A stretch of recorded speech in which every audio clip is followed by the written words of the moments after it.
चलिए कि हम सभी गोपियों का सर्वश्रेष्ठ ईश्वर बनाते हैं, ये मान ये सम्मान हमें प्राप्त कर दिया, नहीं जो कि हम इनकी सबसे प्रिय गोपी थे।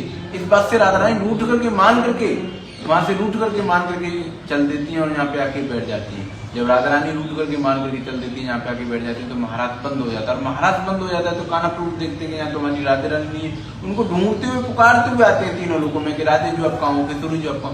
पहले कच्चे रास्ते थे ब्रज की रज में, राधा रानी के चरण कदम बन जाते हैं। उन कदमों को देखते हुए खोजते हुए आते हैं यहाँ पे आके राधा रानी को खूब मनाते हैं, पर राधा रानी मनने में नहीं आ रही है। जब राधा रानी मनने में नहीं आ रही है यहाँ पे, तो कान्हा प्रभु उनको यहाँ पे चरण पकड़ कर मना रहे कि हे राधे, आप अपना मान और हट छोड़ो और हमारे साथ वृंदावन चलो। जिस गोपी को आप सादा गोपी समझ रहे हो, वो कोई सादा गोपी नहीं, वो स्वयं प्रभु महादेव है जो कैलाश पर्वत से आए हैं। कोई भी अतिथि आपके दरवाजे पे आएगा तो आप उनका सम्मान नहीं करोगे।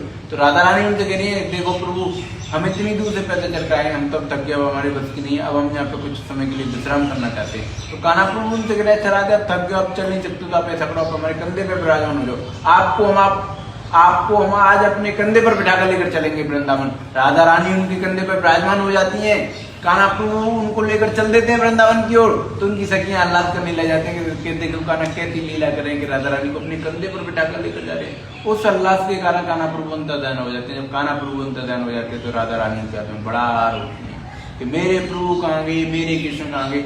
उनकी याद में रोने से जो अश्रुधारा निकली है, उस अश्रुधारा से बनाई सरोवर मान करके आई थी। अच्छा, वो जगह ये है जी, मान करके आई थी, इसलिए इस जगह को राधा रानी मान सरोवर के नाम से जाना जाता है। यहाँ पर राधा रानी समाई हुई है, मुखार बिंदु के दर्शन है, अंतिम लीला आखिरी लीला का दर्शन है। इसके बाद राधा रानी की कोई लीला नहीं है। कान्हा प्रभु अपनी बंसी और मुकुट छोड़कर चले गए। यहाँ पे बंसी का सेवा सिर्फ नहीं होता है, पूरे ब्रज 84 को उसमें कहीं नहीं होता है। बिहारी जी पर भी बंसी का सेवा नहीं होता, ना द्वारका में बंसी का सेवा होता है।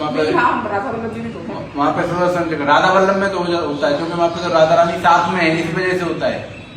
जहाँ पे बिहारी जी अकेले हैं वहां पे बंसी का सेवा नहीं होता है, क्योंकि जिस दिन ये महाराज हुआ था उस दिन सर्द पूर्णिमा रात को रात के 12 बजे खिल का बोल होता है यहाँ पे। और ऐसे ही बिहारी जी पे रात के 12 बजे खिल का बोल होता है। यहाँ पर भी तरह बैठ के बिहारी जी